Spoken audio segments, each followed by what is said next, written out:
Hello and welcome to the Growing Green podcast.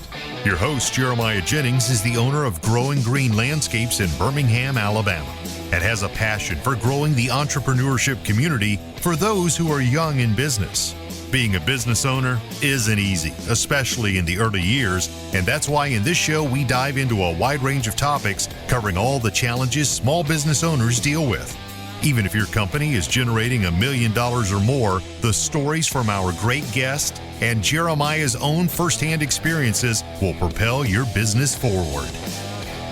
And now, here's your host, Jeremiah Jennings. What's going on, everybody? Thank you so much for tuning in to an episode today here on the Growing Green podcast. This is your host, Jeremiah Jennings, and guys, this is one of the most pumped interviews I've had in a while. We're sitting down with Chase too, yep. From John Deere, and you are the commercial guy. I am the commercial guy, yep. This is the one that I'm excited for. We're going to talk about all things commercial mowers today.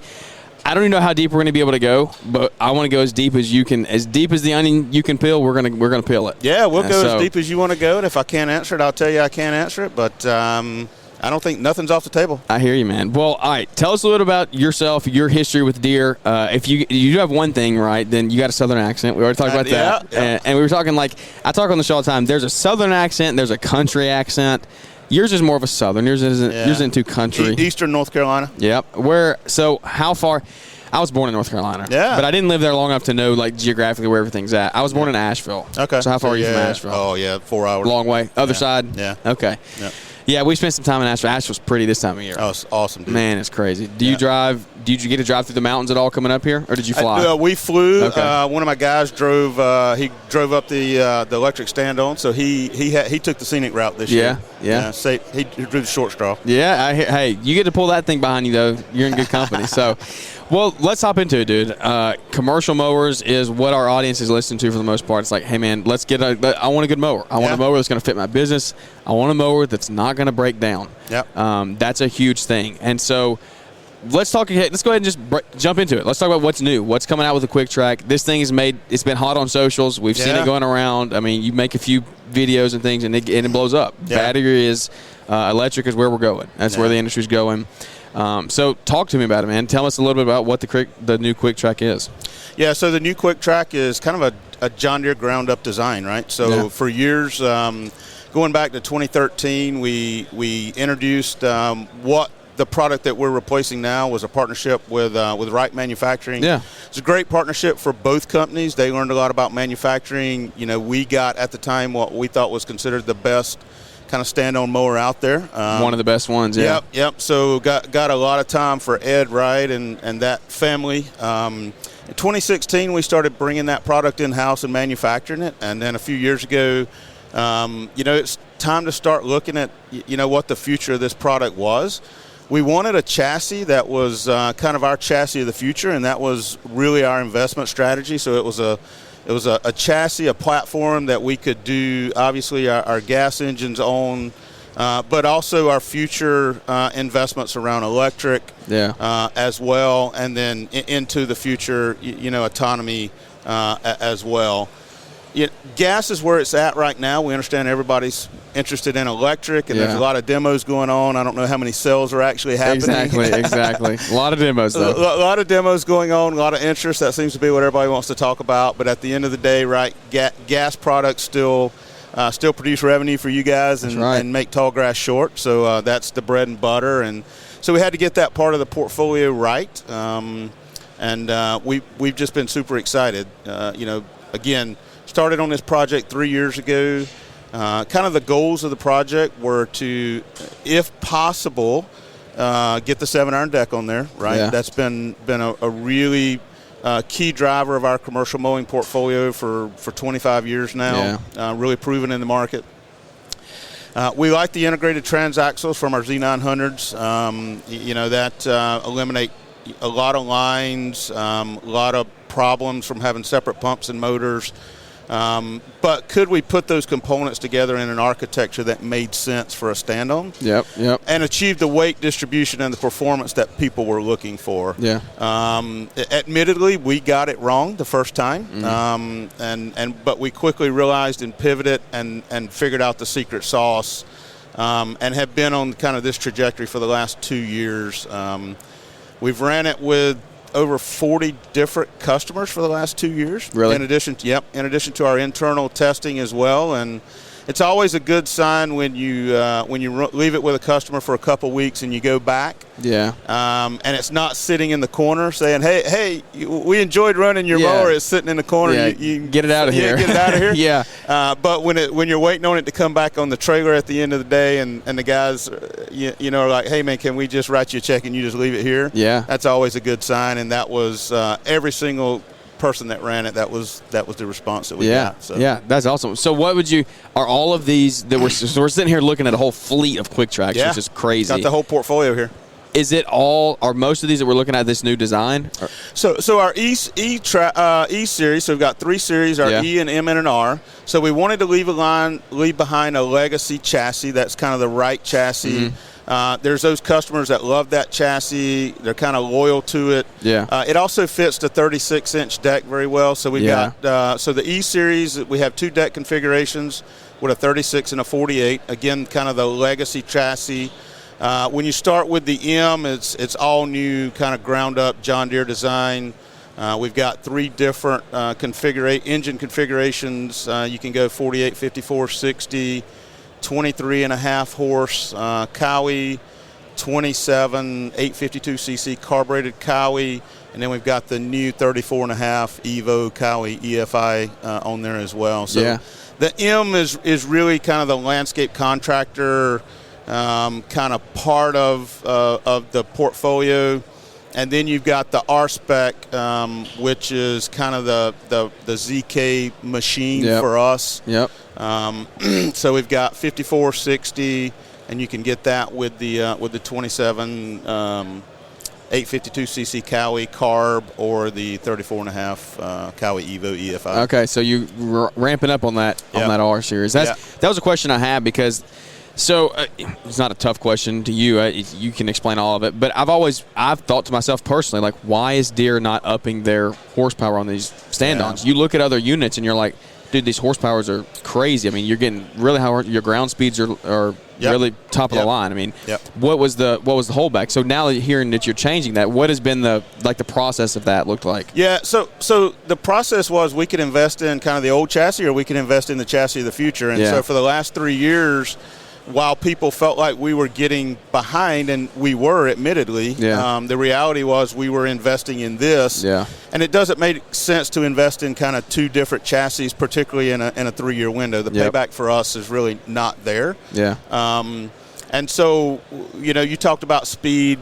When you change things like ground speed and horsepower, they're really functional requirements of the machine. Yeah. And while it sounds easy on paper, the engineering behind it is quite complex, right? You got you go up from let's just say a 726cc class engine to an 852cc or a 999, right? All your driveline components have to change and have to be reevaluated. So you can't just take a 23.5 and go to a 999 or a 993cc block engine. Yeah, you got to reevaluate drive lines, fleet angles. It changes everything. Everything it changes everything. In long and short, it changes everything. Yeah. Yep. So. Okay. Yeah, that's cool. So the future, obviously, you got new systems, new designs. Yeah. When are they coming to market? When is this stuff going live? Yeah. So we start taking orders on Tuesday of next week. Really? So, So our dealers, we're taking retail orders first. So if our dealers, if you're interested, get with a dealer. We can work through getting an order in the system as early as this Tuesday. We start shipping in mid-December. Yeah. So the date, let's see, what would that date be? October, the end of October. We'll say end of October. Yeah. So are you shipping for the gas-powered ones? Yeah. We're not talking electric yet, not right? Talking That's electric still yet. How far are we on that? A couple years? So electric, I would say a couple of years for us. I mean, our motivation on electric's a little bit different. The engineering of the machines, I would say for the most part, done. Yeah. We feel really good. Yeah. We know how it stacks up against some of the products that are in the market, and we feel comfortable about that. I still struggle with the adoption and the economics of electric right now. Yeah. So we're going to sit on ours for a little bit longer, kind of see how the market matures. But for anybody listening, just because we're not in market doesn't mean that we're behind. Oh, 100%. You can see it sitting right there, and it's for the most part a finished product. Yeah, right? no, this is beautiful. This is a beautiful thing. I think you are relating to so many guys right now because the problem is like, one, price. Price is a huge thing right now. People are like, it's so expensive to buy an electric mower. Oh, yeah, for sure. And what comes with that is like, they're still in so much test phase. Like, you're going to go spend 30, 40 grand on a mower, whatever your brand, like, we're not putting a price on whatever brand is. And you're like, essentially, you're testing it because they're still so new. Like, when you buy ours, you will not be testing it. I can assure you. Exactly. No, but that's the thing because they're not going to production right now. Right. Yeah. And that's what me and Eric have talked about. We talked about it last year at the show. We just talked about it here 10 minutes ago. Of like, when Deere tests their stuff, they're testing it internally like to its max. Oh yeah. When it goes to a consumer. The consumer's going to put it to work. Yeah. And that's it. Like, end of story, it's going to go to work. And obviously, you're going to have some things that you probably work through. But, like, that's what the back end is. That's what you do now. Yeah. Which is what I love because, like, I don't have time to be taking it to the dealer. Yeah. Let's be honest. We oftentimes get a lot of slack for kind of being slow, and it's warranted in some cases. In other cases, the reality is our test cycle is 12 to 18 months longer than some of our leading competitors. Yeah. Just because we just test longer. You just do it, yeah. Right? I mean, our standards, our internal standards. But I guarantee you can tell me with a straight face, no lie, in those 12 to 18 months, y'all have found problems that you wouldn't have caught if you wouldn't have done that. We make the industry better. And I think if you'll talk to any kind of OEM supplier, particularly engine suppliers and transmission suppliers, they will tell you that the testing that we do improves everybody. Yeah. Because they improve their engines and their transaxles and whatever, name a component. During that time. And everybody else reaps that benefit. Yeah. So it's kind of who we are. It's in our DNA, and that's okay for us. Right? Yeah. Hey, so. I love it, dude. No, I'm a big fan. That is literally like a huge reason that I've said from day one I'm an avid Deere user. Yeah. And thank you, by the way. Yeah, absolutely. But it's because like the product doesn't break. Like it doesn't mess up. Like obviously things happen. They all break. Things happen, but it doesn't break to a point of what I've seen out there. Yeah. And that's the thing. Like I'm not sitting here saying, your Deere's not going to break down. It's going to break down. It's going to have its like there's service departments for a reason. Yep. Service guys got to have jobs. But it's just the way that y'all back the product, that's what I love. I mean, you stand behind what you put out there. And so let's transition to another side. So we talk Quicktrack. Yeah. Let's go to the Z Series, the sit-downs. I mean, that's and we're saying gas-powered because I think guys are just not fully ready to bring in electric. There's still a lot of pushback. There's still a lot of things. And so and that's what we talked about last year was like, hey, we're going to embrace electric, but we're not getting rid of our gas. Like, our gas is going nowhere anytime soon. Yeah, I mean, the gas is still the workhorse. Yeah. Right? I said it earlier. It still rings true. It's going to be the workhorse for the foreseeable future. Yeah. I mean, I'm not anti-electric. I think we as an industry and you specifically in the landscape contractor space and we supporting you guys, we need to be the advocates of change. And we're some of the largest advocates for environmental stewardship of anybody, right? Yeah. If you're not, guess what? You're not employed, right? Exactly. And so that's just where we're at in life. I mean, that's where we're at in time. Exactly. So while there's a huge amount of benefits that come with electric, right? Noise, vibration, carbon offset, but there's also unintended consequences that come with that, right? Yep. Can I get through the day? I got a 3x purchase price for the same productivity. Yep. How do I change my cost structure? Do I change my cost structure?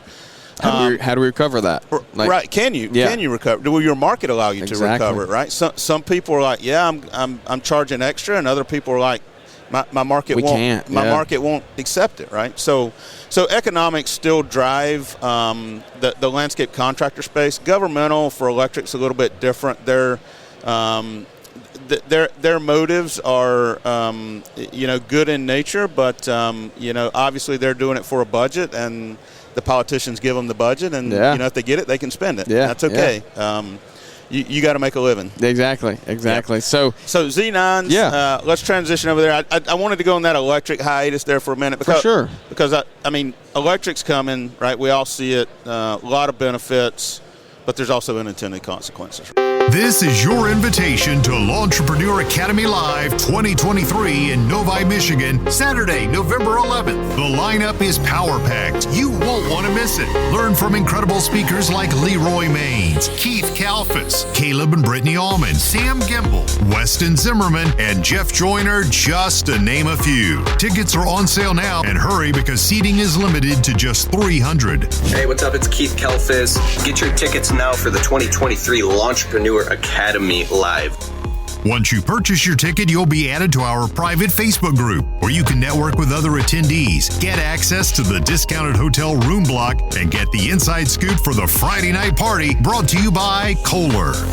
Thank you to this year's sponsors, Exmart, SureTrack Trailers, Yard Book, and Boss Snowplow for helping to bring this incredible event to life. We can't wait to see you November 11th, Novi, Michigan, at Lawntrepreneur Academy Live 2023. Get your ticket today at lawntrepreneur.academy.com or use the link in the podcast description. Lawntrepreneur Academy Live.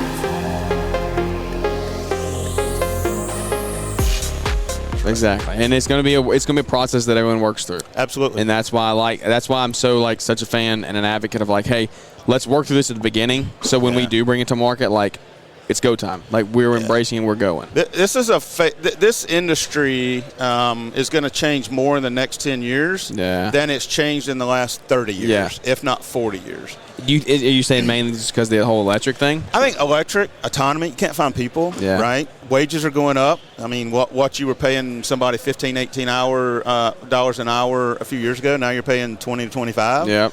Right?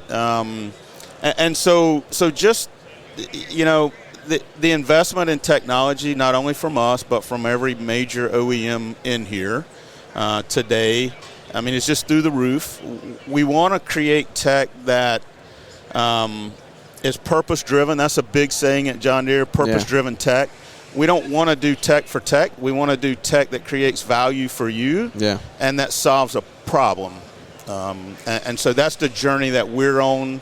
And we're pouring a lot of money and R&D to it right now that you'll see in the next probably 3 to 5 years. Yeah, that's what I was going to say. Are there any significant, obviously if they're coming, you probably can't talk about them, but anything that we can expect coming in the Z Series changes-wise? I mean, as far as updates and things? Yeah, so Z900 has been our workhorse, right? I mean, the industry unit, it's still the largest segment of the market by a long shot.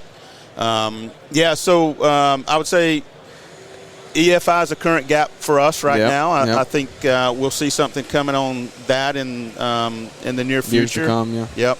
And then we need to start thinking about, what is the next vintage of sit-down zero turns. And I think there's some technology that comes into play in there. There's technology that makes sense. Can you get rid of all the belts and idlers and pulleys and springs on a mower deck and still have an electrically driven mower deck that you don't have to deal with the batteries, for example. That solves a lot of problems. You talking some serious stuff right there.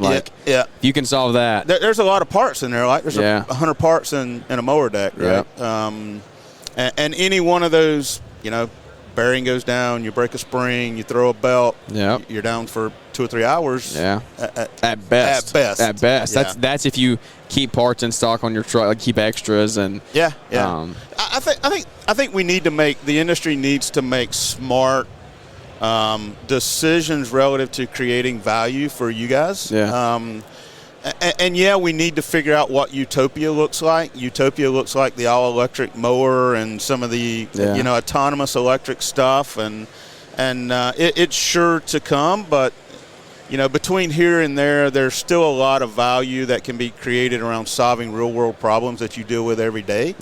I'll give you an example like skid steers, right? Years ago, every skid steer was mechanical linkage. Now every skid steer is drive-by-wire, right? You can customize the features, and with that comes cost, but with that comes step function change in productivity.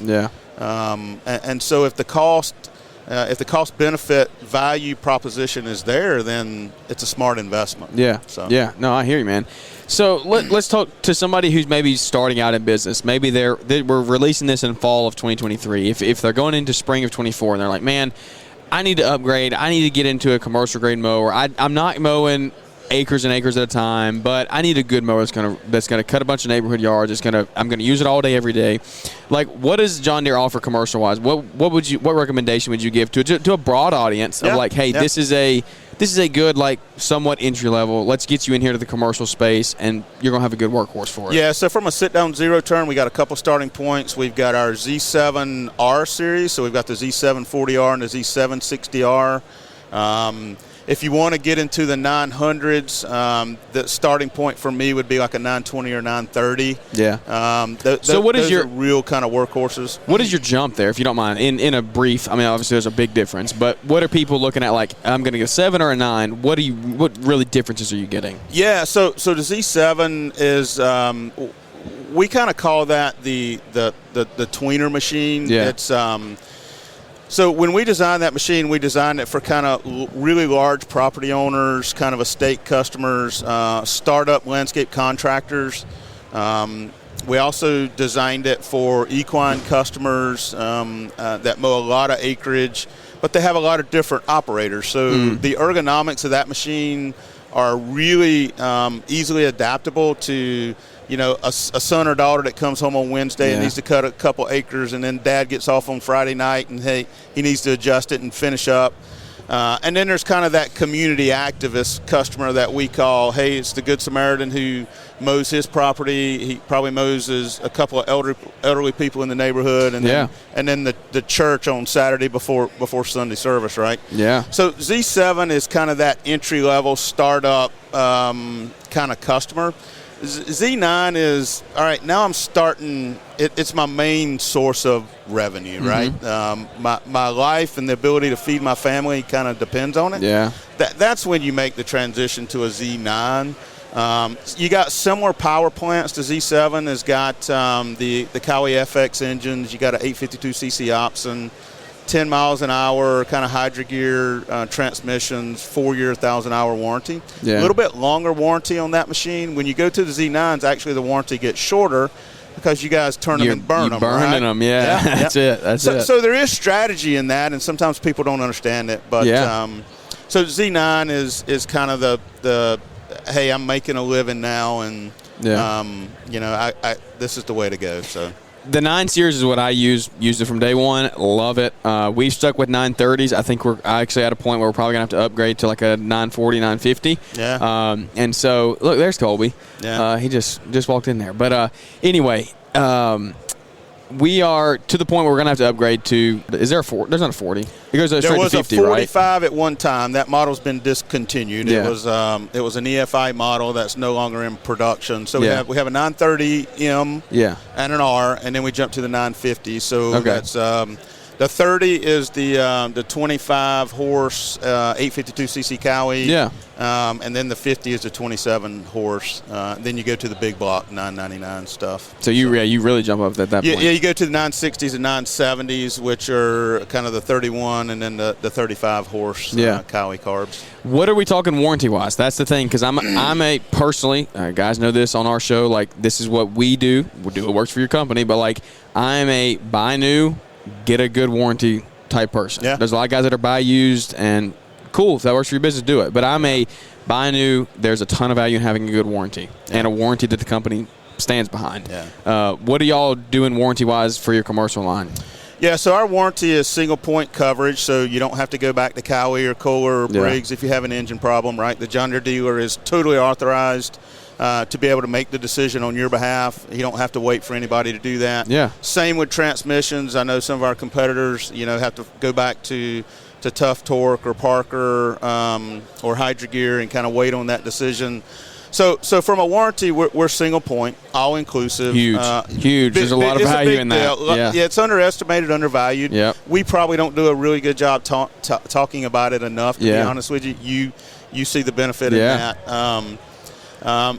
The other thing is, you need to also buy relative. You mentioned it to what works for you. Yeah. Right? If I'm going to turn my fleet every 3 years and I want it to stay in warranty, hey, we got you covered, right? So our warranty terms are 2-year unlimited, 3 years, up to 1,200 hours on the M's. So if you get to the end of 2 years and you're less than 1,200 hours, you get that third year up to 1,200 hours. Right? Yeah.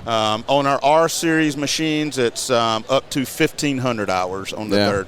And our new stand-ons follow that same protocol. So we're actually matching the warranty on all of our machines. And here's why. We do a lot of leasing. We have an in-house finance company that serves the purposes of John Deere, and their sole mission is to help finance and turn equipment. Yeah. It's a real distinct competitive advantage for us. So if you're a company that wants to turn every 3 years, you might want to consider leasing. Yeah. For two, now we can match the whole package of equipment, Z, stand-ons, and walk-behinds with the same warranty term. Previously, we had different warranty terms, so you'd have to do kind of different leasing combinations. We might have to look that way. That's because I'm a 2 year turn and burn. Like I'll run them 2 years and then I'm trading in and getting new ones. So 2 years for that's perfect because the residual value is higher because you got third year warranty, which the dealer can use. Offer. Yeah. Yep. Otherwise, if you turn it 3, then the warranty's kind of okay. Yeah, I see that. I see that. So 2 year on a lease is the way to go for commercial. Yeah. No, that's really cool. Well, is there anything we missed? I mean, as far as the commercial line, I mean, that is, like I said, that's what we use and run every day. Big fan of it. Stand behind it a lot. Is there anything new we missed? Anything other with the Quicktraks you want to hit on? Yeah, I mean, again, walk-behinds. We didn't even talk about walk-behinds. Walk-behinds for us is it's one of those products that a lot of people, when they think walk-behinds, people don't think John Deere. We redesigned our walk-behinds 2 years ago. We feel like it's the best-in-class product out there. Really? We took a twist on the controls, very similar to the ECS controls, but sometimes if that's what everybody's used to, you figure out how to make it better. That's right. And so that was our approach from an ergonomics standpoint. I feel like the weight distribution's there. So if you got people listening that are interested in walk-behinds, we've got a great portfolio of M and R. The M is kind of the, I'll say, residential machine, lower price point, integrated transmission, doesn't quite have the curb clearance height.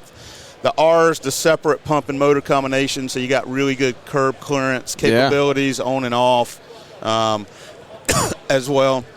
So walks, the new stand-on, super excited about. It's been needing an update for several years. I'll be honest, it has. Without question. I bought one 4 years ago, and I was like, "How this ain't gonna cut it?" I'm totally honest. Like, the feature set had kind of gotten dated on it. Yeah. But it was that conversation earlier: do we invest in older and invest in new? And hopefully, if people like what they see here today, and then again, the sit-down Zs. Right now, with the Z9s. We need to make continuous, like what we call micro innovations. Yeah, little stuff at a time. If it ain't broke, don't fix it. That's right. And the Z9 right now is a workhorse for us, and it's a workhorse in the industry. So it's like, hey, what do customers dislike? What do we need to do to continue tweaking to make those improvements? And then start investing in what is the next step function change as we're starting to look mid to long term. Yeah, I love it. I mean, we got to be looking for the future. Got to be looking for the best things yet to come. The best things are yet to come. I mean, that's the thing. So yeah. So let's see, Deere.com. Is that right? Is that where we need to be going? Yeah. Check this stuff out. So Deere.com, local dealers. We were actually talking. I got a bunch of my local dealers that are actually here at the show. So that's why I shouted that out a minute ago. But man, I appreciate your time coming on today. Thanks for coming by, man. Yeah, absolutely. Glad to meet you. Yeah, excited. We were talking earlier. I followed you a little bit. Knew you were a Deere guy. Yeah, man. Excited for the future. I love the content you're putting out. Yeah, thank you, buddy. Well, guys, thank you for tuning into the show today. Thank you for spending some time with us, Chase, and we look forward to catching up with everybody here on the next one. Yeah, nothing runs like a Deere. That's right. See you guys. See ya. Thanks for tuning in to the Growing Green podcast. It is an honor to have you listening, and we hope you receive valuable advice to help take your business to the next level. Don't forget to follow the podcast so you'll be notified when our next episode drops.